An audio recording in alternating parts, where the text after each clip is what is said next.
फिजिक्सच्या या विज्ञान विषयाच्या वर्गाला सर्वांचं स्वागत आहे. आपण लाईव्ह ऑनलाईन क्लास निमित्त एकत्र आलेलो आहोत. आपलं भौतिकशास्त्राचं लेक्चर सुरू आहे आणि मी मनीष लांबरे तुम्हाला भौतिकशास्त्र शिकवत आहे. ओके विद्यार्थी, लास्ट क्लासमध्ये आपण गुरुत्वाकर्षण या विषयावर बोललो होतो. आज आपण पुढचा टॉपिक घेऊया आणि तो पुढचा टॉपिक आहे दाब. दाब म्हणजे प्रेशर.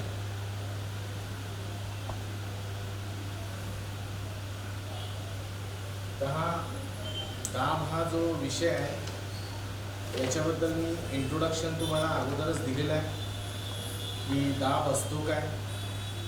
पुन्हा एकदा आपण ते बघूया आणि त्या चॅप्टरला डिटेलमध्ये शिकण्याचा प्रयत्न करू. ओके, तर मी तुम्हाला सांगतो की जसं सपोज करा, जेव्हा आपण एखाद्या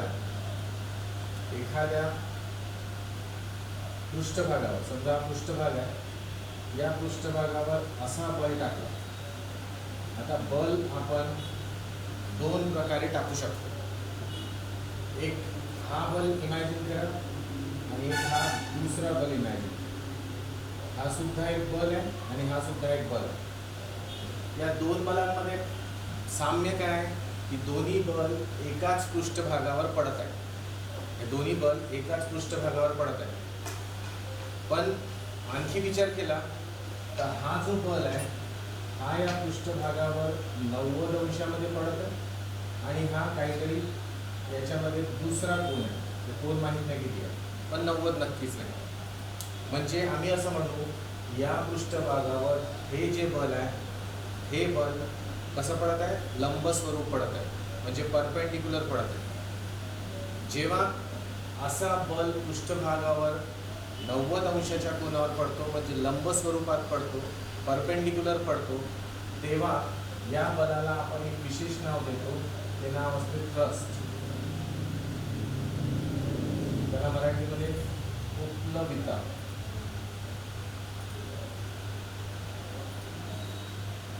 त्याला मराठीमध्ये आपण उत्प्लविता. एक मिनिट, थोडं चुकलं माझं. विता असं म्हणतो किंवा थ्रस्ट म्हणतो. ओके, फक्त कोणाला म्हणायचं, जेव्हा बल लंब स्वरूपात पडेल तेव्हाच. ठीक आहे. मग आता लंब स्वरूपात पडणारं जे बल आहे आणि जे पृष्ठभागावर पडत आहे तर याच्याने दाब कसा क्रिएट होतो. तर बघा, एखादी पृष्ठभाग आहे, आता सपोज करा हा पृष्ठभाग आहे. या पृष्ठभागावर मी माझ्या बोटाचा बल लावतो, लंब स्वरूपात लावतो. उत्प्लविता इथे मी प्रोड्यूस करतो किंवा थ्रस्ट टाकतो. पण हा जो बल लावत आहे, हा जो उत्प्लविता लावत आहे, हे एका बिंदूत पडत आहे. तर तेव्हा आम्ही त्याला थ्रस्ट किंवा उत्प्लविता म्हणू. पण समजा आता मी हाच बल जो आता मी कसा लावत होतो, एका विशिष्ट बिंदूत लावत होतो, हाच बल मी जर आता असा दाबून लावला, म्हणजे काय करतो मी, हाताच्या बलाने या बोर्डच्या पृष्ठभागाला दाबतोय, तर माझ्या हातातून पडणारं बल कमीत कमी एवढ्या क्षेत्रफळावर पडत असेल. तर मग आता जो बल इथे लागला याला उत्प्लविता किंवा थ्रस्ट म्हणायचं आहे, किंवा याला आपण थ्रस्ट म्हटलं आणि याचं पूर्ण नाव काय येईल, याला आपण दाब म्हणतो. तर दाब काय आणि बल काय, दाब आणि बलामध्ये विशेष फरक लक्षात घ्या. बल हा जो असतो हा एका विशिष्ट बिंदूमध्ये पडत असतो, तर दाब काय असतो विद्यार्थ्यांनो, दाब म्हणजे विशिष्ट क्षेत्रफळावर पडत असतो. ठीक आहे. बरं, जर बल लंब स्वरूपात पडत असेल, म्हणजे मी या बोर्डला असंही दाबू शकतो, असं या अँगलने, पण मी त्याला असं दाबलं तर माझा जो बल पडतोय तो कसा पडतोय, लंब स्वरूपात पडतो. तर जेव्हा एखाद्या पृष्ठभागावर लंब स्वरूपात बल पडतो, तर आता तिथे बल पडत आहे किंवा थ्रस्ट किंवा उत्प्लविता पडत आहे असं म्हणायचं नाही. आता म्हणायचं त्या पृष्ठभागावर त्या बलामुळे काय पडत आहे, तर एक दाब पडत आहे. ओके, तर मग दाबची व्याख्या काय होईल विद्यार्थ्यांना? दाब म्हणजे काय म्हणू आपण? तर याला इंग्लिशमध्ये म्हणतो आपण फोर्स पर युनिट एरिया. मराठीत एकक पृष्ठभागावर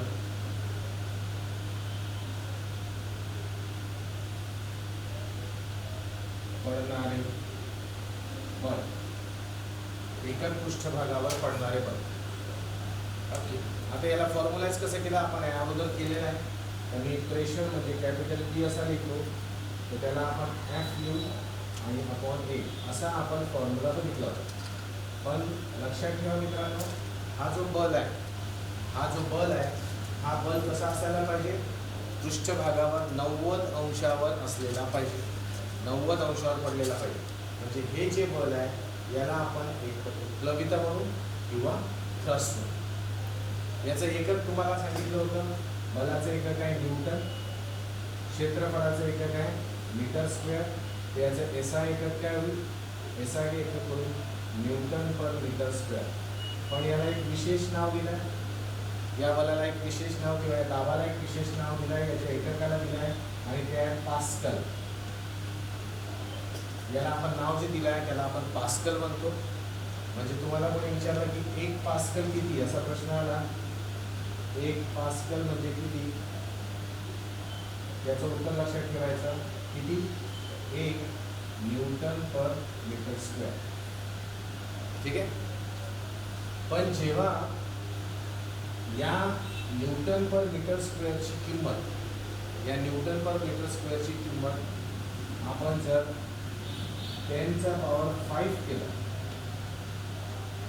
म्हणजे असं समजा की 1,00,000 न्यूटन पर मीटर स्क्वेअर आहे किंवा 1,00,000 पास्कल आहे, तर त्यावेळेस या एकत्रित युनिटला आपण काय म्हणतो? 1 बार. तर 1 बार म्हणजे 10⁵ न्यूटन मीटर स्क्वेअर. म्हणजे हा एक मोठं युनिट आहे. जसं असते ना आपण मोठमोठ्या वस्तूंचं मोजमापन करतो, तर ऑटोमॅटिक आपण युनिटची किंमत वाढवत जातो, है ना. आपण तुम्ही लक्षात घ्या की जेव्हा ट्रकमध्ये आपण माल भरतो तर तिथे आपण किलोग्राम न वापरता टन हा युनिट वापरतो. तर टन युनिट वापरण्यामागे रिझन काय? जेव्हा मोठं वस्तुमान मोजायचं असते आपल्याला तेव्हा आपण मोठं युनिट घेतो. तर इथे जेव्हा दाब खूप जास्त होऊन जातो तेव्हा त्या दाबाला आपण एक वेगळ्या युनिटमध्ये नाव देतो आणि तो आहे न्यूटन पर मीटर स्क्वेअर. तर हे दाब याची एक पृष्ठभूमी आहे. आय होप तुम्हाला कळलं असेल. एकदा रिप्लाय करा विद्यार्थ्यांनो. Have you understood? CGS एकक येतं टाइम पर सेंटीमीटर स्क्वेअर. हे एक प्रकारचं रिव्हिजन केलं मी, तर विद्यार्थ्यांना तुम्हाला लक्षात आलं? सर रिपीट पुन्हा सांगायचं आहे तुम्हाला. ओके. विद्यार्थ्यांनो, काही विद्यार्थ्यांनी रिक्वेस्ट केली आहे की पुन्हा सांगावं. तर आपलं चॅप्टरचं नाव आहे दाब. ओके. दाब म्हणजे प्रेशर. आता प्रेशर असते काय? ओके. तर हा जो प्रेशर आहे, पहिले आपण इथे एक फिगर काढली. मी पुन्हा या बाजूला समजवतो ते फिगर. एका पृष्ठभागावर 2 बल असे पडतात. हा एक बल आहे आणि हा एक दुसरा बल आहे. ठीक आहे. हे दोन्ही बल या पृष्ठभागावर पडत आहेत आणि हे बल एका विशिष्ट अँगलने पडत आहेत, एका विशिष्ट कोनात पडत आहेत. आम्हाला दिसते की जेव्हा आम्ही या बलाकडे बघतो तर बल पृष्ठभागावर 90 अंशाच्या कोनात आहे. तर इथे बल पृष्ठभागावर 90 अंशाच्या कोनात नाही आहे. ओके. जेव्हा एखादं बल एखाद्या पृष्ठभागावर, म्हणजे फॉर एक्झाम्पल मी तुम्हाला सांगतो, आता सपोज करा मी या बोर्डवर असा बल लावतो, असा या दिशेने. तर हा जो बल पडतो आहे हा पृष्ठभागावर लंब स्वरूप नाही पडत आहे. या बलामध्ये आणि या पृष्ठभागावर बोर्डवर 90चा कोन नाही बनत आहे. पण मी हाच बल जर असा लावला, असा, तर आता जो लागणारा बल आहे तो त्या पृष्ठभागावर 90 अंशाच्या कोनात पडत आहे.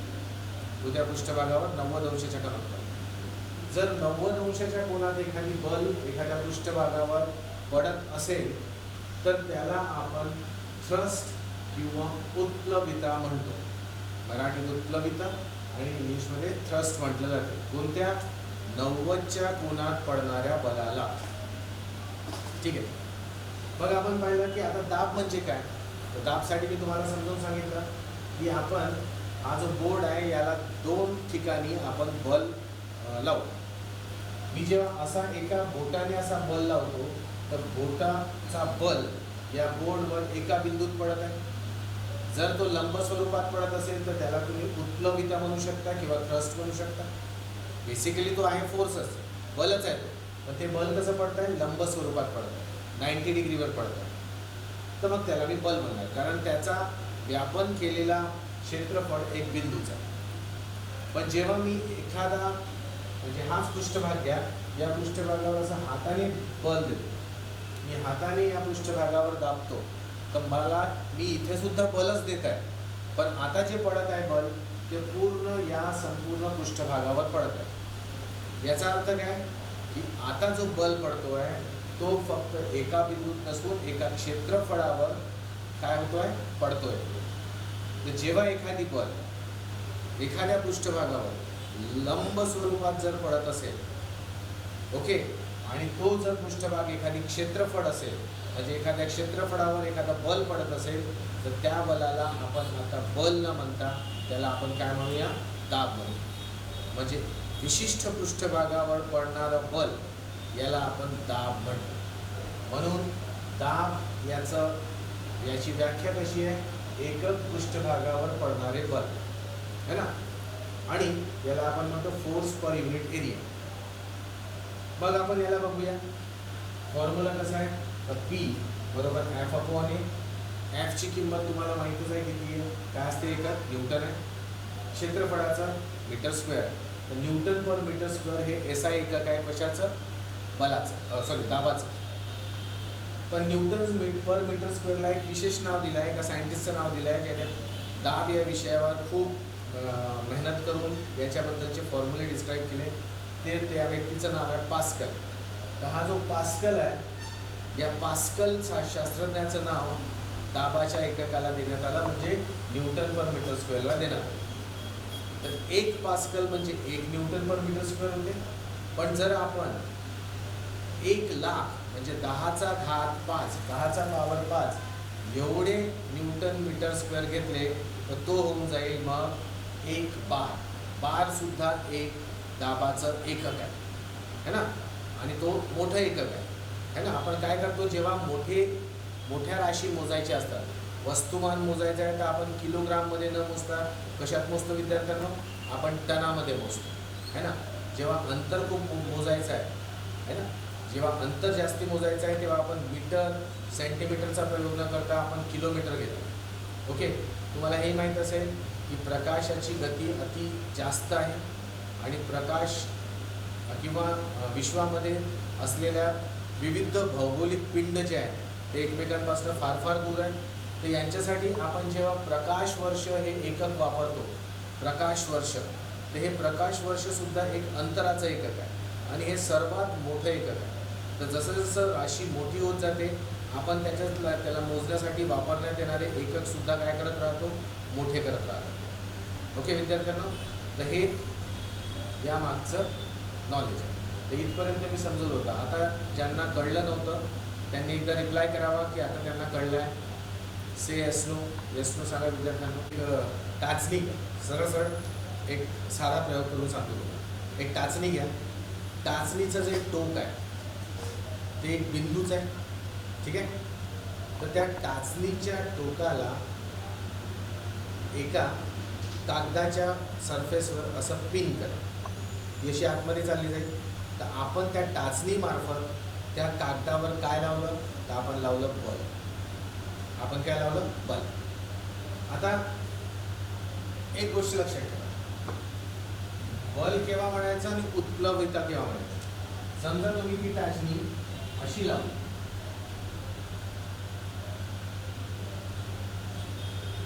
समजा टाचणी अशी लावली आणि ती कागदावर अशी सरळ उभी आहे, म्हणजे आम्ही या टाचणी मार्फत बल प्रयुक्त केलं आणि ते बल या पृष्ठभागाला कशा आहे 90 डिग्रीच्या कोनात.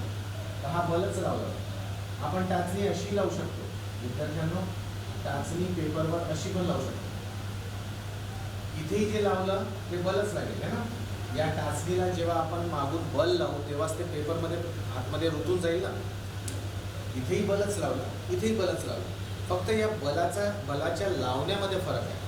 एक बल लावला तो 90 अंशाच्या कोनात लावला. तर जेव्हा 90 अंशाच्या कोनात लावला तेव्हा आता या बलाला एक विशेष नाव दिलं आहे. ते विशेष नाव काय आहे? आता तुम्ही इंग्लिशमध्ये त्याला थ्रस्ट म्हणू शकता किंवा आपण त्याला मराठीमध्ये उत्प्लविता म्हणू शकतो. आहे बलच, नाव वेगळं आहे, फक्त नाव वेगळं आहे ना. Perpendicular force is also non as thrust. ठीक आहे. मग आता हा जो थ्रस्ट पडत आहे तो किती पॉईंटवर पडत आहे पेपरवर? एकाच बिंदूवर पडत. पण आता तुम्ही दुसरं काहीतरी घ्या. एक आपण असं सपोज करा हा पृष्ठभाग आहे आणि मी एक असा पिस्टन घेतो.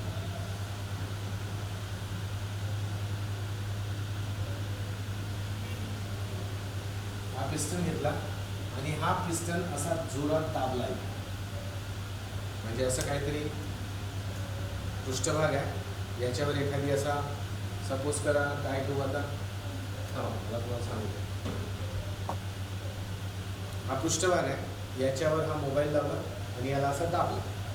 आता हा जो बल लावला, ऑफकोर्स मी लावणार काय बल, पण हा बल फक्त एका बिंदूत पडत आहे का? नाही.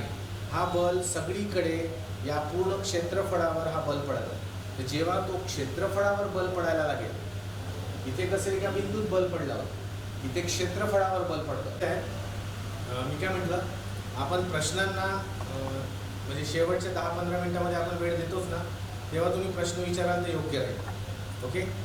तर प्रश्न आपण शेवटी डिस्कस करूया. ओके ओके चला पुढे जाऊया.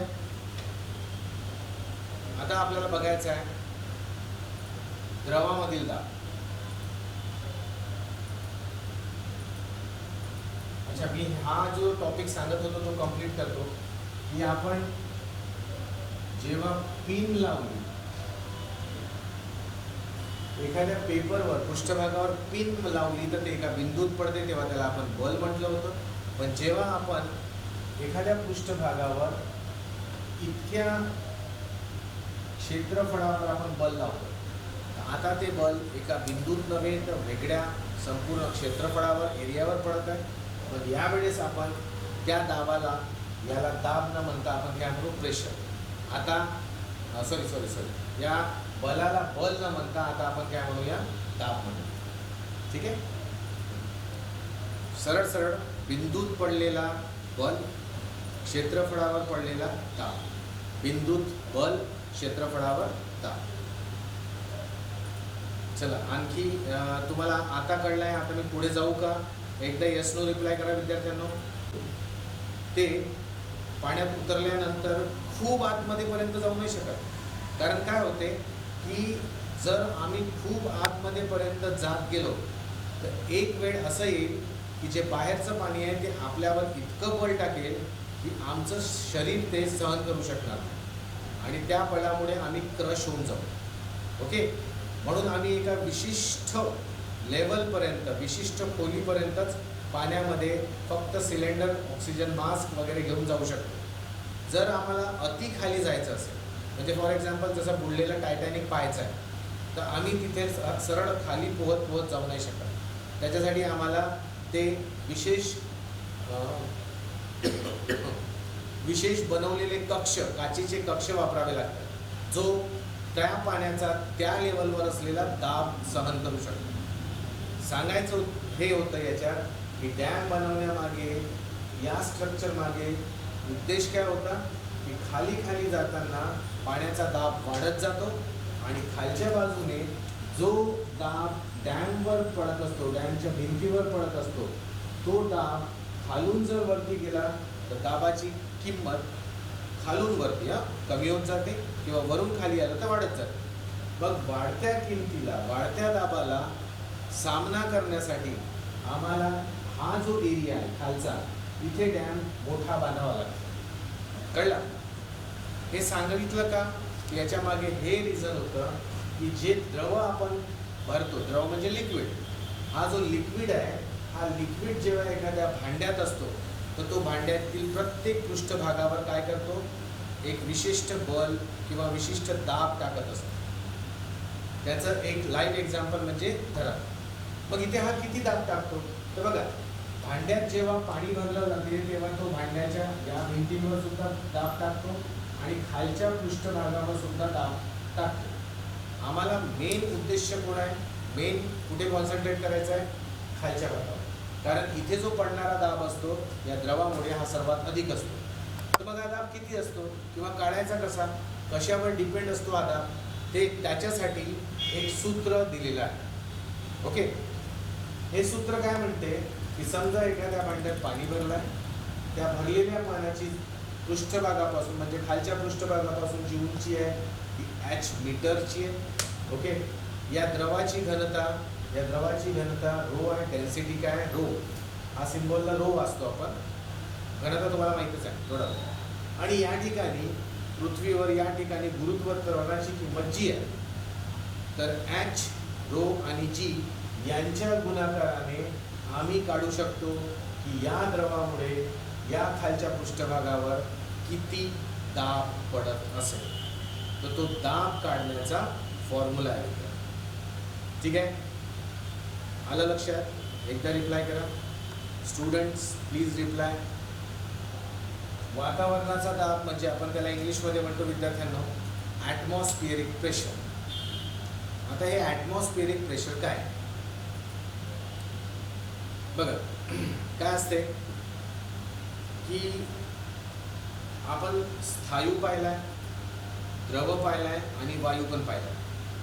हा वायू जो आहे, हा वायू म्हणजे एअर, हा सुद्धा काय करतो, पृष्ठभागावर बल प्रयुक्त करतो. म्हणजे जेव्हा पृष्ठभागावर बल पडतं तेव्हा ऑटोमॅटिक आपण त्याला दाब म्हणतो. तर हा जो वायू आहे किंवा आपण त्याला एअर म्हणतो, हा एअर किंवा विंड इंग्लिशमध्ये, हा सुद्धा पृष्ठभागावर बल प्रयुक्त करतो, दाब प्रयुक्त करतो. मग आता हा दाब आपण पाहूया कसा असतो. तर आम्हाला दिसते की पृथ्वीचा आकार हा आहे, समजा गोल आहे, आणि पृथ्वीवर एका विशिष्ट अंतरापर्यंत एअर, हवा आहे. हा जो हवेचं आच्छादन आहे पृथ्वीवर, ही जी हवा आहे, ही हवा कशाने बनलेली आहे, तर ही हवेला आपण काय म्हणतो, हवा म्हणजे काय, तर विभिन्न वायूचे मिश्रण. त्याला इंग्लिशमध्ये आपण एअरला मिक्सचर ऑफ गॅसेस म्हणतो. म्हणजे हे जे पूर्ण वातावरण आपलं दिसते, या वातावरणामध्ये एअर आहे. एअर आहे म्हणजे काय, विभिन्न प्रकारच्या गॅसेस आहेत. त्यामध्ये नायट्रोजन जास्त, त्याच्यानंतर ऑक्सिजन आणि मग बाकीच्या उरल्या गॅसेस. ओके, तर आम्हाला दिसतं की पूर्ण वायुमंडल जे बनलेलं आहे त्याच्यात वायू आहे. आता जर ते गॅसने बनलेलं आहे तर कुठलाही गॅस घ्या, ते गॅस जे बनलं असेल ते कशाने बनलं असेल, तर ते बनलं असेल त्या गॅसच्या ॲटम्सनी, अणूंनी. जसं तुम्ही हायड्रोजन गॅस म्हणाल, आपण हायड्रोजन गॅस म्हटली तर हायड्रोजन गॅसचे दोन अणू, मी फक्त एक अणू काढतो हायड्रोजनचा.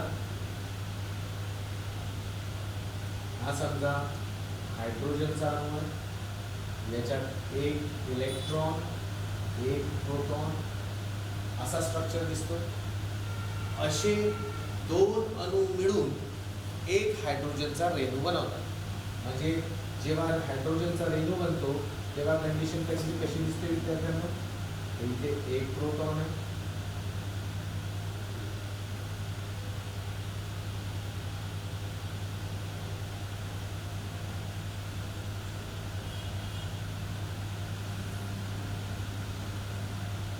आपण बघा हायड्रोजन गॅस जेव्हा आपण त्याला रेणू सूत्रात लिहायचं असते, मॉलिक्युलर फॉर्म्युला लिहायचं असते, तर आपण हायड्रोजनला कधीच असं नाही लिहत. तुम्ही बघा हायड्रोजनला तुम्ही H नाही लिहत, हायड्रोजनचं मी रेणूसूत्र म्हणतोय, आपण ते केमिस्ट्रीमध्ये बघणार आहोत रेणूसूत्र अणुसूत्र वगैरे काय. पण रेणूसूत्र जर मला हायड्रोजनचं लिहायचं असेल तर आपण कधीच H लिहत नाही. आपण काय लिहितो, आपण H2 लिहितो है ना, H2 लिहितो. तर असं का, याचं कारण हे आहे की हायड्रोजन गॅसचे जे अणू आहेत ते अशा पद्धतीचे असतात, असे दोन अणू जोडीने नेहमी वातावरणात असतात. म्हणजे जर हायड्रोजन गॅस आहे तर दोन दोन अणूंच्या जोड्या मिळून एक एक रेणू बनतो आणि असे रेणू त्या गॅसच्या भागामध्ये सर्वत्र फिरत असतात, ज्या हायड्रोजनची गोष्ट आहे. असंच आपण ऑक्सिजन पाहिला, ऑक्सिजनचं पण असंच दिसून येते की ऑक्सिजनचा फॉर्म्युला आपण कसा घेतो, ऑक्सिजनचा आपण फॉर्म्युला O2 घेतो. जर मला ओझोनचा फॉर्म्युला घ्यायचा आहे तर O3 घ्यावा लागतो. तर असे विभिन्न रेणूसूत्र आपल्याला आढळतात. हे जे रेणू आहेत कशाचे, हायड्रोजनची गोष्ट करतोय आपण किंवा ऑक्सिजनची घ्या. या रेणूमध्ये प्रोटॉन असतो, इलेक्ट्रॉन असतो, आणि जर हायड्रोजनची गोष्ट केली आणि तो साधा हायड्रोजन असेल तर त्याच्यात न्यूट्रॉन नसतो. तर हे जे पार्टिकल आहेत, प्रोटॉन आहे, इलेक्ट्रॉन आहे, यांना स्वतःचं वजन असतं ना, जरी खूप कमी का ना असो पण यांना स्वतःचं वजन असतं. आणि वजन असल्यामुळे, वजन म्हणण्यापेक्षा वस्तुमान असल्यामुळे, हे सगळे जे गॅसेसचे अणू किंवा रेणू आहेत व किंवा त्यांचे पार्टिकल्स आहेत, हे गुरुत्वाकर्षणामुळे पृथ्वीच्या पृष्ठभागाकडे अट्रॅक्ट होत असतात. काय म्हटलं मी, हे जे अणू किंवा रेणू आहेत, अणू किंवा रेणू आहेत कशाचे, कुठल्याही गॅसचे घ्या, हे बनले आहेत पार्टिकल्सनी, प्रोटॉन, न्यूट्रॉन, इलेक्ट्रॉन्सनी. यांना स्वतःचं वस्तुमान आहे आणि ज्याही वस्तूला वस्तुमान आहे तर पृथ्वीचं गुरुत्व काय करतं, त्याला स्वतःकडे ओढत राहतं. ओके, आता ओढल्यामुळे काय झालं, काय होते की या वातावरणातील सगळ्या गॅसेस पृथ्वीच्या पृष्ठभागाकडे नेहमी आकर्षित होत असतात. आणि आकर्षित होत असतात म्हणून पृथ्वीच्या पृष्ठभागावर हवेचं घनत्व जास्त असतं, कारण संपूर्ण हवा पृथ्वीच्या पृष्ठभागावर येण्याचा प्रयत्न करते.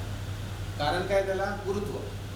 ओके, मग सगळी हवा पृथ्वीच्या पृष्ठभागावर येण्यासाठी प्रयत्न करते आणि त्यामुळे पृथ्वीच्या पृष्ठभागावर एक विशिष्ट प्रकारचा दाब पडतो आणि त्यालाच आपण वातावरणाचा दाब म्हणतो. ओके, वातावरणाचा दाब. आता वातावरणाचा दाब जो असतो हा मोजतो कसा, अशा मोजतो तर कुठे मोजायचा, तर आपल्याला एक तर गोष्ट कळेल की आत्ता थोड्या वेळ पहिले आपण पाहिलं होतं की जर एखाद्या भांड्यात एखादा द्रव आहे जेवढ्या उंचीवर भरलाय तर या ठिकाणी पडणारा जो दाब आहे त्या दाबाचा फॉर्म्युला काय घेतला होता आपण, HOG है ना, हे घेतलं होतं आपण.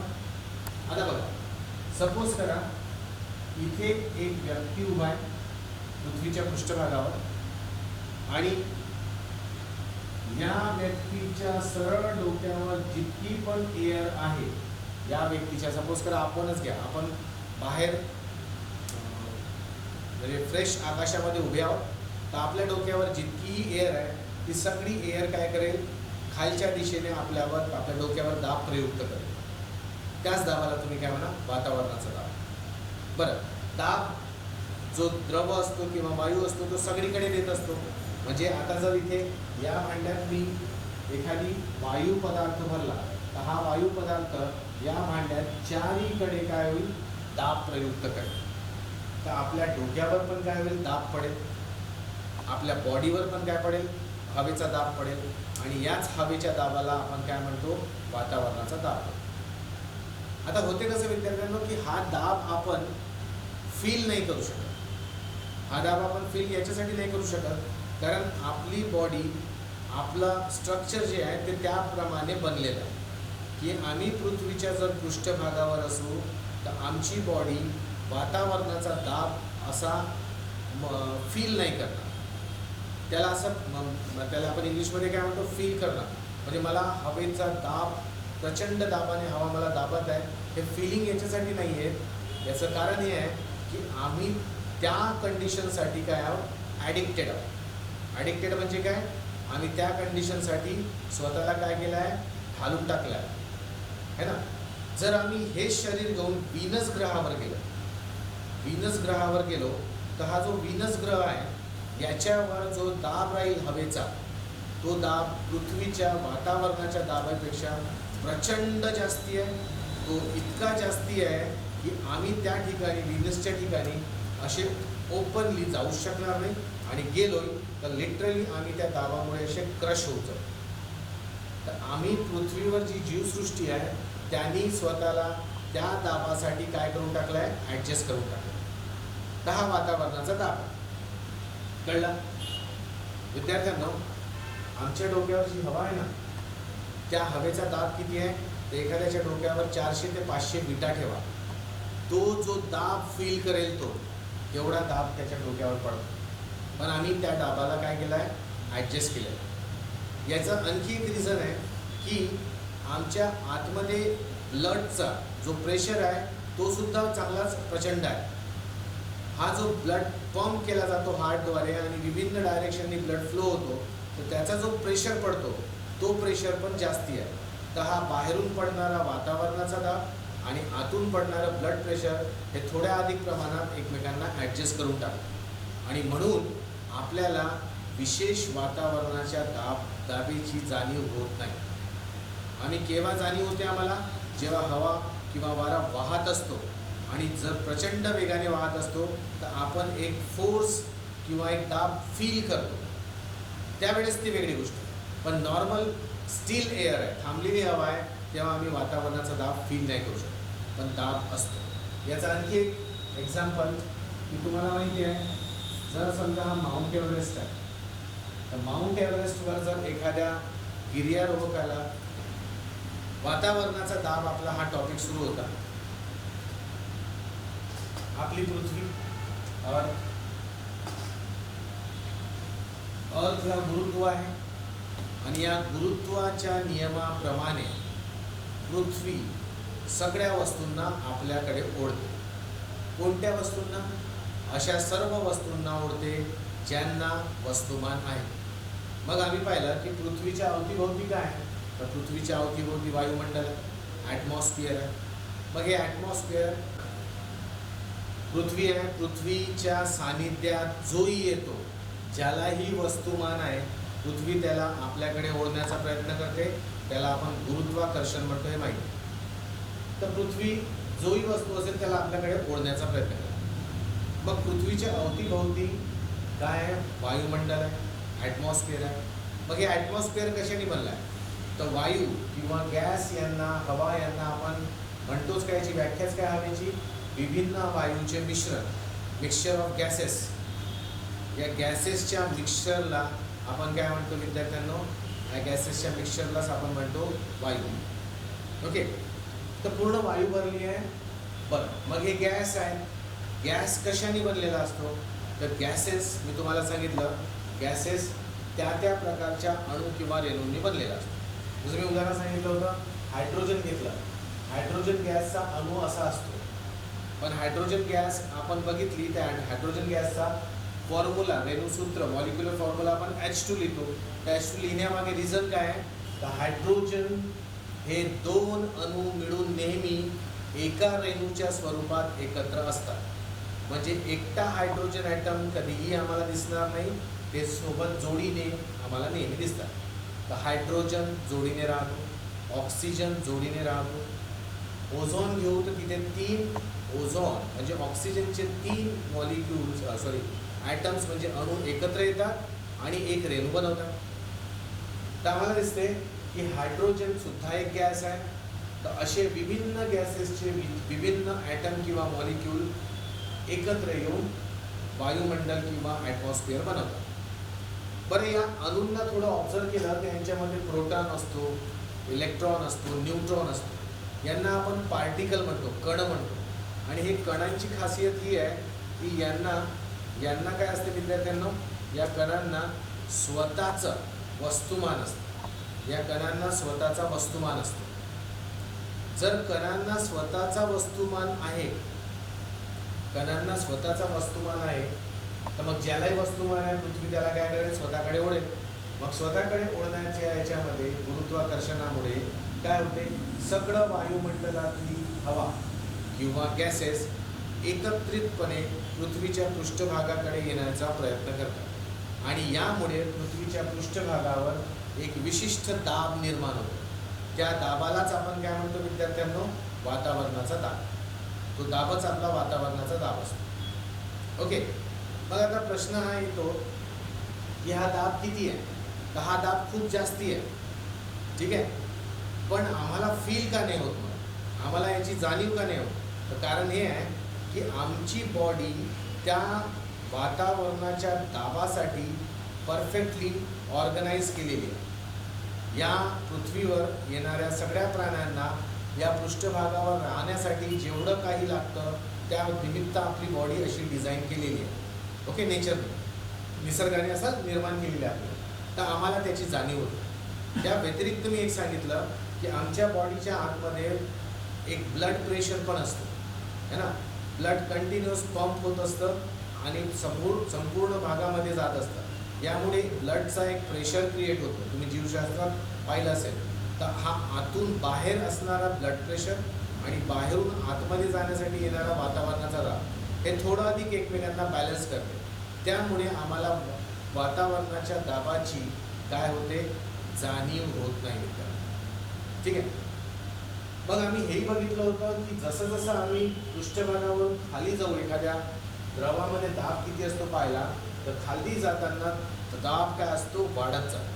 म्हणजे असं समजा की एखादी वातावरणाचा दाब वरून खाली मोजायचा असेल तर जसं जसं वरून खाली येत जाऊ आमची उंची वाढत जाईल आणि उंची म्हणजे पृष्ठभागावर या भागावरून उंची आमची वाढत जाईल आणि मग आम्हाला दिसेल की दाब पृथ्वीवर वाढत आहे. म्हणून काय होते की जेव्हा उंच पहाडांवर म्हणजे जसं माउंट एव्हरेस्टवर तुम्ही जेही गिर्यारोहक चढताना पाहिले तर ते सगळे गिर्यारोहक आपण ज्या पद्धतीने इथे राहतो, पृष्ठभागावर राहतो, सरफेसवर राहतो अर्थच्या, तसे नाही जात. ते सोबत ऑक्सिजन सिलेंडर घेऊन जातात.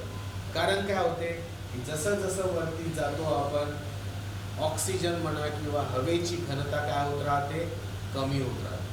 हवेची घनता कमी होत जाते आणि घनता कमी कमी कमी कमी होत तिथे ऑक्सिजनची मात्रा कमी होऊन जाते. आणि म्हणून शरीराला जेवढं आवश्यक ऑक्सिजन आहे ते मिळावं याकरिता आपण काय करतो, याकरिता आपण ऑक्सिजन सिलेंडर घेऊन एखाद्या पहाडावर गिर्यारोहक चढतो. तर हे एक बेसिक थेरी आहे. तर वातावरणाचा दाब पृष्ठभागावर सर्वात जास्ती आणि जसं जसं वरती जावं ते वातावरणाचा दाब कमी होत राहतो. आता गोष्ट येते की पृष्ठभागावर सर्वात जास्त वातावरणाचा दाब कुठे असेल, तर पृष्ठभागावर जसं तुम्ही बघा की आपण दख्खन प्लॅटोवर राहणारे लोक आहोत, है ना. दख्खनचा पठारावर राहणारे लोक आहोत. आम्ही जर पाहिलं तर आम्ही समुद्र किनाऱ्यापेक्षा आपला प्लॅटो थोडा उंचीवर आहे. तर मग इथे सर्वात जास्त वातावरणाचा दाब असेल का, तर नाही. वातावरणाचा दाब वरून खाली येताना वाढत जातो, नो डाऊट. मग खाली येताना कुठपर्यंत खाली जावं, तर पृष्ठभागावर जी समुद्र सपाटी आहे, समुद्र सपाटीवर जे वातावरणाचा दाब आहे तो सर्वात जास्त आहे. आम्ही दख्खन प्लॅटोवर आहोत म्हणजे समुद्र सपाटीपासून सी लेवलपासून थोडं उंचावर आहोत. तुम्ही भूगोलमध्ये शिकला असाल की पठाराला काही उंची असते, प्लॅटोला काही हाईट असते. तर आमच्यावर जेवढा दाब पडतो वातावरणाचा त्यापेक्षा जास्त दाब जर आम्ही समुद्र सपाटीवर गेलो तिथे पडेल. ओके, म्हणजे समुद्र सपाटीवर सर्वात जास्ती वातावरणाचा दाब असतो आणि समुद्र सपाटीपासून उंचीवर जात गेल्यास हवेची घनता कमी होत जाते आणि वातावरणाचा दाब काय होत जातो, कमी कमी होत जातो. ठीक आहे विद्यार्थ्यांनो, तर हे होता आपला वातावरणाचा दाब. आता याच्यावर एक प्रयोग आहे, ते मी प्रयोग तुम्हाला सांगतो. तर तुम्ही ही लाईन ऐकली असेल, 760 mm of Hg. 760 mm of Hg एवढा वातावरणाचा दाब समुद्र सपाटीवर असतो. आणि हा मोजला कसा काय आहे याच्यावर आधारित एक प्रयोग असा आहे की एका भांड्यात आम्ही पारा घेतला. पारा Hg म्हणजे काय होते विद्यार्थ्यांनो, पारा. एका भांड्यात आम्ही पारा घेतला. ओके, या पाऱ्याची लेवल इथपर्यंत आहे समजा. ठीक आहे, पारा म्हणजे मर्क्युरी, त्याचा सिम्बॉल आहे. एक अशी टेस्ट ट्यूब घेतली. टेस्ट ट्यूब तुम्हाला माहिती असेल अशी असते. ही टेस्ट ट्यूब घेतली. या टेस्ट ट्यूब मध्ये सुद्धा तुडुंब प्रमाणात एकदम वरपर्यंत आम्ही पाराच भरला, जो पारा इथे आहे. मग या टेस्ट ट्यूबच्या ओपनिंगला असं अंगठ्याने झाकलं आणि ही टेस्ट ट्यूब अशी नेऊन उलटी करून या भांड्यामध्ये सोडली आणि अंगठा काढला. म्हणजे काय दिसेल की ही टेस्ट ट्यूब उलटी करून या पद्धतीने या भांड्यात आम्हाला आलेली दिसेल.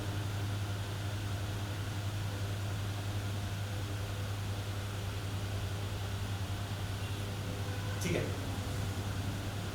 आता काय होईल की जसं इथून आपण अंगठा काढू तर या टेस्ट ट्यूब मध्ये जो काही पारा भरला आहे तो पारा गुरुत्वाकर्षणामुळे खाली येण्याचा प्रयत्न करेल, है ना. आणि जनरली कसं होते की सपोज करा मी एक भांड काढतोय असं तुम्हाला समजवण्यासाठी. असं हे भांड आहे, इथे हे कनेक्टेड आहे आणि इथे असं काहीतरी वॉटर भरलाय, पाणी भरलंय. समजा हे ए भांड आहे आणि हे बी भांड आहे. तर जर या दोघांच्या लेवल्स, जर या दोघांच्या पातळी मॅच असतील, जर या दोघांच्या लेवल्स मॅच असतील तर मग ए भांड्यातलं पाणी बी मध्ये जाऊन बी ची पातळी वाढणार नाही आणि बी भांड्यातलं पाणी ए मध्ये येऊन ए ची पातळी वाढणार. दोन्ही पातळी समान लेवलवर येतपर्यंत ते काय राहतील, ॲडजस्ट करतील स्वतः. पण असं कधी दिसणार नाही जर हे भांडे कनेक्टेड राहिले की पातळी वर खाली गेली. Got it. आता इथे काय होईल, या टेस्ट ट्यूब मध्ये पारा भरलेला आणि या टेस्ट ट्यूबची पातळी वरती आहे. तर इथे हा जो टेस्ट ट्यूब आहे इथे भरलेला पारा या भांड्यात निघण्याचा प्रयत्न करेल. ठीक आहे. पण याला अगदी विरोधात्मक म्हणजे विरोधाभास जो होईल आपल्याला तो असा होतो की इथे जो टेस्ट ट्यूब शेवटपर्यंत होता त्याची पातळी इथपर्यंतच कमी होते, या लेवलपर्यंत, आणि पूर्ण टेस्ट ट्यूब मधला पारा या भांड्यात सांडत नाही. आणि हा सिद्ध केलेला प्रयोग आहे विद्यार्थ्यांनो, म्हणून हा चुकीचा नाही आहे. तर हा या भांड्यात पडणार नाही. थोडा येईल पण का नाही पडेल याचं कारण बघूया. आता होते कसं हे लक्षात घ्या. हवा जी असते याचा एक गुणधर्म आहे. हवेचा गुणधर्म काय आहे, तर हवेचा हा गुणधर्म आहे विद्यार्थ्यांनो की हवा नेहमी जास्त दाबाकडून नेहमी कमी दाबाकडे, हवा नेहमी जास्त दाबाकडून कमी दाबाकडे प्रवाहित होते. म्हणजे हवा जर वाहत आहे तर ती जास्त दाब जिथे असेल तिथून वाहनं सुरू करेल आणि कमी दाबाच्या पट्ट्याकडे वाहील. दुसरी एक गोष्ट आहे की हवा कधीही दाब कमी जास्त होऊ नये देत, तो ॲडजस्ट करण्याचा प्रयत्न करतो. आता इथे काय होते की जसं हे भांड्यातलं पाणी, टेस्ट ट्यूबमधलं पाणी म्हणतो पारा खाली यायला लागेल तर या भांड्यात, या टेस्ट ट्यूबमध्ये या ठिकाणी काय होईल, या टेस्ट ट्यूबमध्ये या ठिकाणी कमी दाबाचा पट्टा बनेल. म्हणजे काय, निर्वात पोकळी बनणं सुरू होईल. कारण इथे हवा जायला जागा नाही आहे तर हवा इथे प्रवेश करू शकणार नाही. आणि जर खाली जागा उत्पन्न होत आहे म्हणजे ती पोकळी निर्माण होत आहे. तर इथे आम्हाला दिसेल की पोकळी बनण्याचा प्रयत्न सुरू होईल. मग इथे पोकळी झाली म्हणजे कमी दाब निर्माण झाला आणि आजूबाजूची हवा कमी दाबाच्या पट्ट्याला, आजूबाजूची हवा कमी दाबाच्या पट्ट्यात प्रवेश करण्याचा प्रयत्न. पण जो की इथे काचेची टेस्ट ट्यूब आहे, काचेची टेस्ट ट्यूब आहे, तर ते काचेच्या टेस्ट ट्यूबमुळे इथली हवा इथे जाऊ शकणार नाही. मग हवा काय करेल, हवा या दिशेने प्रवेश करण्याचा प्रयत्न करेल आणि अशी जाऊन या कमी दाबाच्या पट्ट्यात एकत्र येण्याचा प्रयत्न करतात. पण विद्यार्थ्यांनी होते काय, इथे आम्हाला हा जो पाऱ्याची पातळी आहे ही हवेला काय करते, आतमध्ये शिरू देत नाही.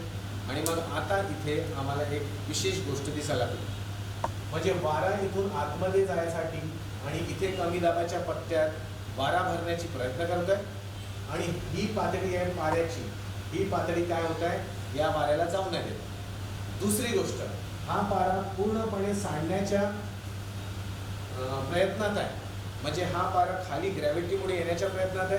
पण जर हा पारा इथून खाली आला तर या भांड्यातल्या पाऱ्याची व्हॅल्यू किंवा लेवल काय होईल, वाढून जाईल.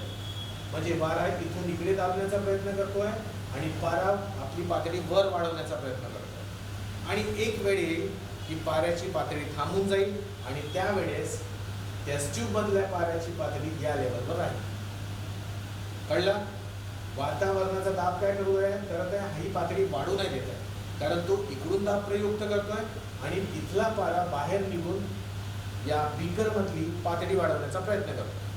तर पातळी यावेळेस काय होईल, बॅलन्स कंडिशन मध्ये. आता आपण म्हणूया की का बरं असं झालं, का बरं ही लेवल खाली नाही आली. याचा सरळ सरळ कारण राहील की इथे हा वातावरणाच्या दाबाने ही पातळी वरती होऊ दिली नाही आणि म्हणून हे मर्क्युरी खाली सांडलेलं नाही. म्हणजे वातावरणाच्या दाबाने एवढा मर्क्युरीचा साठा वर उभा ठेवला. तर मग यालाच मोजूया आपण. काय करूया विद्यार्थ्यांनो, यालाच मोजूया.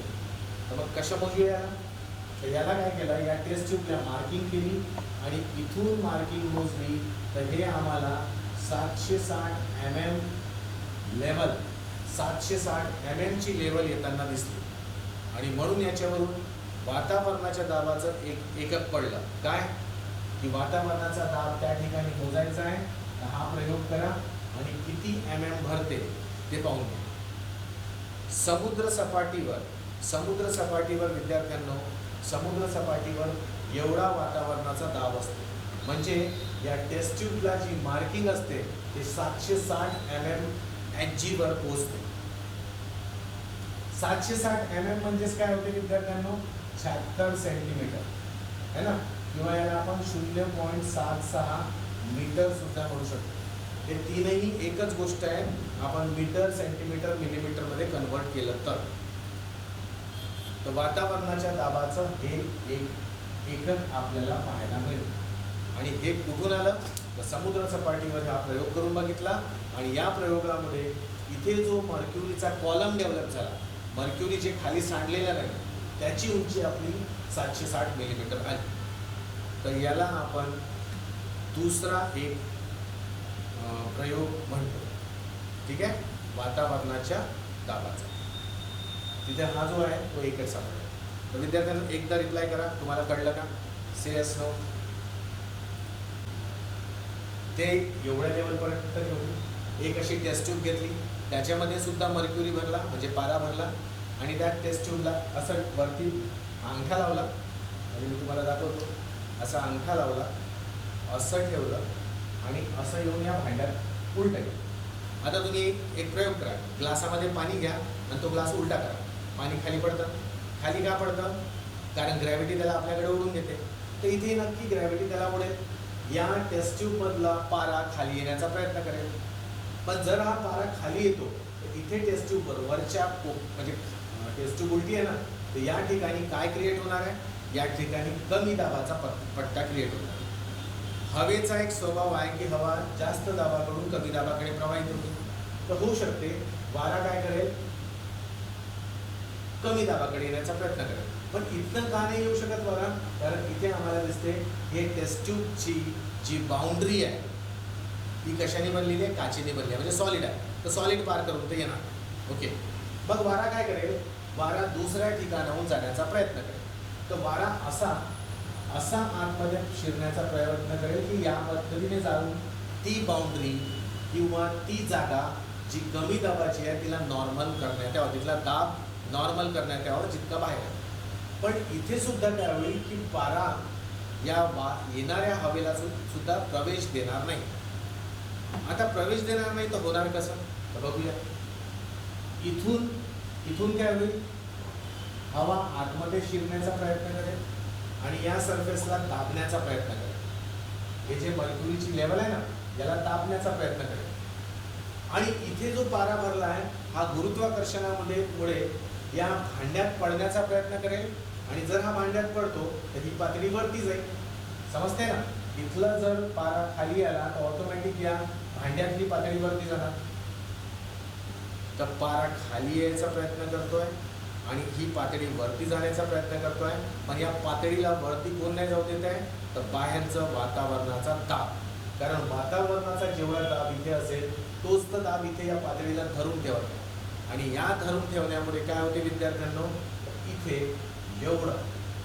एवढ्या हाईटवर, एवढ्या उंचीवर हा टेस्ट ट्यूब मधला पारा अडकून पडतो. आणि टेस्ट ट्यूब मधला पारा अडकून पडल्यानंतर आम्ही काय म्हणणार की हा पारा या लेवलपर्यंत आला नाही. आणि याच्यासाठी कारणीभूत कोण आहे, तर कारणीभूत आहे वातावरणाचा दाब. तर मग वातावरणाचा दाब जर कारणीभूत आहे तर तो किती आहे, मोजू कसा मी. तर यांनी हा टेस्ट ट्यूब जो आहे, हा टेस्ट ट्यूब ही मार्किंग करून ठेवली. इथे 0 घ्या, इकडे सेंटीमीटर मिलीमीटरमध्ये मार्किंग केली आणि हे मोजली तर हे किती येते, 760 mm ऑफ एच. का बरं, इथे बघा 760 मिलीमीटरची हे रिडिंग आहे, उंची आहे आणि इथे एच जी लिहावंच लागतं. कारण हे 760 mm हे फक्त पाऱ्यासाठी आज सापडलेली उंची आहे. जर आम्ही दुसरा कुठला द्रव वापरला तर त्याची उंची आम्हाला वेगळी मिळेल. Got it. तर मग आम्हाला दिसते की 760 mm आहे. या 760 mmलाच आम्ही 76 सेंटीमीटर म्हणतो. म्हणजे तुम्ही हे एकक म्हणा किंवा 76 mm ऑफ एच जी म्हणा किंवा 0.76 मिलीमीटर ऑफ एच जी, सगळ्यांचा प्रकार एकच होतो. Got it. आता रिप्लाय करा. तर मग याला काय केलं क्लास टाइम, याला वातावरणीय दाबाचा काय म्हटलं आहे, एक प्रकार. तो वातावरणाच्या दाबाचा एक प्रकार, ठीक आहे, किंवा एकक आहे म्हणा. बेस्ट. आता रिप्लाय करा विद्यार्थ्यांनो. Have you understood. तो लिक्विड थोडासा त्याचं घनत्व जास्ती असावं. घनत्व एवढं असावं की येणारा तो दाब आहे तो धरून ठेवता आला पाहिजे, है ना. तर म्हणून करू शकतो आपण, पाण्याने पण करू शकतो. पण पाण्याच्या वेळेस ही जी टेस्ट ट्यूब आहे त्याची खूप मोठी उंच टेस्ट ट्यूब घ्यावी लागेल आणि ते प्रॅक्टिकली पॉसिबल नाही, म्हणून पाण्यासोबत करत नाही. दुसरी गोष्ट, हा जो पारा आहे हा पारा टेस्ट ट्यूबला चिटकत नाही, म्हणून पाराच आपण उपयोगात आणतो. पारा एक वैज्ञानिक चांगला द्रव मानला जातो की जो वेगवेगळ्या कंडिशनमध्ये राहून आपण त्याचा उपयोग व्यवस्थितपणे करू शकतो. दुसरं 760 mm पास्कलशी काही संबंध आहे. बघा पास्कल, आपण कसं ना पास्कलने मोजायचं आहे तर आपल्याला बल न्यूटन मीटर स्क्वेअर घ्यावं लागेल. पण हा युनिट थोडासा वेगळाच केला आम्ही. नो डाऊट तिथे आम्ही पास्कलने मोजू शकतो. पण हा युनिट कसा आहे की हा युनिट खास करून द्रवाच्या दाबाच्या बाबतीत काढलेला आहे ना.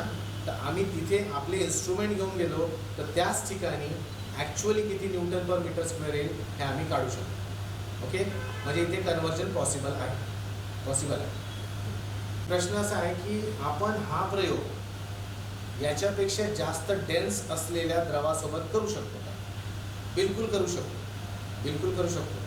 जर तसा डेन्स द्रव अस्तित्वात आहे तर करू शकतो. काय होईल, जितका द्रव डेन्स राहील तेवढी आम्हाला ही व्हॅल्यू कमी कमी मिळेल.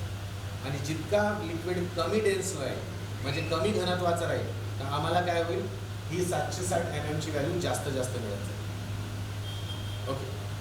दुसरं, टेम्परेचर आणि प्रेशरचे काही रिलेशन आहे का? बिलकुल आहे, बिलकुल आहे. प्रेशर याच्यामध्ये रिलेशनशिप आहे, नक्कीच आहे. पण आता मी तुम्हाला तापमान शिकवलेलं नाही आहे. आपण एक उष्मा चॅप्टर घेणार आहोत. त्या चॅप्टरमध्ये जेव्हा मी उष्णता आणि तापमान याबद्दल डिटेल सांगेल तेव्हा त्या ठिकाणी टेम्परेचर आणि प्रेशर यामधला संबंध सुद्धा दर्शवण्यात येईल. Not to worry. नेक्स्ट, विंडमध्ये नायट्रोजन पर्सेंटेज किती आहे? 71% आपण म्हणतो, 70 ते 71%. ओके. विंड म्हणजे विंड नाही म्हणायचं, एअर म्हणा. जेव्हा हवा असते स्टील असेल, थांबलेली असेल, तेव्हा एअर म्हणून जेव्हा ती वाहत असते तेव्हा त्याला आपण काय म्हणतो, विंड म्हणतो. ओके. हवेमध्ये 70 ते 71% नायट्रोजनचा घनत्व आहे. म्हणजे सर्वात जास्ती आम्ही बघू तर हवेमध्ये नायट्रोजन अवेलेबल आहे. ठीक आहे विद्यार्थ्यांनो. आणि आपला ऑक्सिजन 18 ते 19%. डेन्सिटी आणि प्रेशरचं काय रिलेशन आहे? डेन्सिटी आणि प्रेशर बघा, आता तो डेन्सिटी हाच दिसते आम्हाला की एक प्रेशर आहे आणि हा फॉर्म्युला घेतो आम्ही HOG. बघा, हा प्रेशर आहे म्हणजे दाब, ही डेन्सिटी आहे. डेन्सिटी आपण स्पेशली सॉलिडची नाही म्हणतोय, कारण सॉलिडसाठी सॉलिडवर हवेचा परिणाम होण्याकरिता खूप वेळ लागतो विद्यार्थी. म्हणजे खूप जास्त आम्हाला काय करावं लागेल, एअर लागेल त्याला प्रेशराईज करण्यासाठी. म्हणजे तुम्ही बघा ना, तुम्ही जर वातावरणाचा दाब, आपण नाही का एखाद्या ठिकाणी गेलो, पावसाळ्याचे दिवस आहेत आताचे, कधी कधी असं असते वारा वाहत असतो, तर आम्हाला ती हवेची झुळूक चांगली वाटते. ओके. तर तेव्हा काय प्रेशर वाहत्या हवेमुळे वाढलेलं नसते काय, नक्कीच वाढलेलं असतं. ते प्रेशर आम्हाला दाबते, पण ते आम्हाला आल्हाददायक वाटतं. पण तोच वारा जेव्हा हाय प्रेशरने आम्हाला दाबते तेव्हा आम्ही सहन नाही करू शकतो. लिटरली माणसं उडतात विद्यार्थ्यांना. ते तुम्ही सायक्लॉन, टॉर्नेडो वगैरे ऐकलं असेल ना, ते सगळे प्रकार त्याचे आहेत. ओके. तर त्यामध्ये आम्हाला दिसते की प्रचंड काय होते, प्रचंड प्रेशर येते. तर प्रेशर सॉलिडच्या बाबतीत घेऊ तर आम्हाला खूप जास्ती प्रेशर लागेल. म्हणजे असं समजा एखादी वस्तू आहे, तिला हवेच्या दाबाने सरकवायचं आहे, तर प्रेशर आम्हाला जास्ती द्यावं लागेल. पण जेव्हा आम्ही लिक्विडची गोष्ट करतो तर लिक्विड म्हणजे द्रवांच्या बाबतीत आम्ही विचार करतो, तर तो जो द्रव खास करून त्या भांड्याच्या पृष्ठभागावर, खालच्या पृष्ठभागावर जो द्रवण किंवा दाब टाकतो, तो दाब या संबंधाने आम्ही मोजतो. तर इथे आम्हाला दिसते की हवेचा दाब, प्रेशर, हवेचा दाब म्हणण्यापेक्षा इथे द्रवाचा दाब म्हणतो, आणि इथे त्याची घनता. तर घनता वाढली तर नक्कीच काय होते, प्रेशरसुद्धा वाढतं. घनता वाढली तर प्रेशर वाढतं, आणि प्रेशर वाढलं की कमी उंचीतही जास्ती प्रेशर आम्हाला मिळतं. तर आता जसं द्रवाच्या बाबतीत केलं, इथे बघा, हा जो व्यक्ती पृथ्वीच्या पृष्ठभागावर उभा आहे, याच्यावरती पण डोक्यावरती एक हवेचा असा कॉलम आहे, तोही पुढे गुरुत्वाकर्षणामुळे खाली अट्रॅक्ट होत आहे, तर तिथे सुद्धा काय पडेल, प्रेशर पडेल. तर प्रेशर आणि घनता याचा नक्कीच संबंध आहे. Next. Each 760 mm is equal to 10 into 5 Pascal. ELE. नाही, तसं एक्झॅक्टली नाही म्हणू आपण, तसं नाही म्हणू. त्याला पॉईंटमध्ये आहे. मला हा टॉपिक मी तुम्हाला उद्या परत कंटिन्यू करणार आहे. एकदा तो आणखी प्रेशरचा भाग होऊ द्या माझा, मग मी तुम्हाला तो कन्व्हर्जन सांगणार आहे. ठीक आहे. हा फक्त उद्यापर्यंत थांबा. एक आणखी पोर्शन प्रेशर संपलेलं नाही विद्यार्थ्यांना, आणखी आहे, ते एकदा होऊ द्या, मग मी तुम्हाला कन्व्हर्जन सांगतो. No doubt.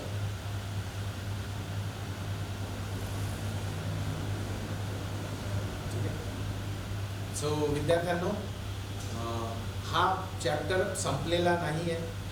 आणखी आम्हाला पुढे याच्यामध्ये शिकायचं आहे. खास करून आर्किमिडीजचं तत्त्व पाहायचं आहे, तर ते आपण उद्या बघूया विद्यार्थ्यांनो. ओके. आजचा लेक्चर तुम्हाला कळलं असेल. यावर आधारित तुम्हाला जे शालेय पुस्तकं आहेत ते वाचून घ्यावी, किंवा जे रेफरन्स बुक तुमच्याकडे असतील तेही वाचून घ्यावी, आणि हा टॉपिक पक्का करावा. तुम्हाला दुसरी गोष्ट की तुमचे प्रश्न उद्या पण तयार ठेवा रिलेटेड टू प्रेशर, दाबानिमित्त, आणि मग उद्या पुन्हा शिकवल्यानंतर परत मी तुम्हाला त्यांची उत्तरं देईन. बरं, जसे आजचे काही प्रश्न पेंडिंग ठेवले आपण, ते प्रश्न उद्या तुम्हाला व्यवस्थितपणे सांगण्यात येईल. ठीक आहे विद्यार्थ्यांनो. तर प्रज्ञा प्रबोधिनी अकॅडमी, करिअर अकॅडमीच्या वतीने आपण हा क्लास अटेंड केला, याबद्दल मी सर्वांना थँक्यू करतो. काही टेक्निकल प्रॉब्लेम्स येतात विद्यार्थ्यांना, ऑडिओ व्हिडिओ क्लिअर येत नाही, पण याचं चांगली रेकॉर्डिंग यूट्यूबवर टाकण्यात येत आहे. तर तुम्ही इथे काही अडकलं तर तुम्ही तिथे पाहू शकता. तिथे सुद्धा बघून तुम्ही प्रश्न टाकू शकता, ज्याची उत्तरं आम्ही तिथे देऊ. तर विद्यार्थ्यांनो, thank you very much for being with us, and that's it from here. We will enjoy the next session tomorrow at this time. Okay, so that's all from here. Thank you very much. Have a nice time. Enjoy. Bye bye.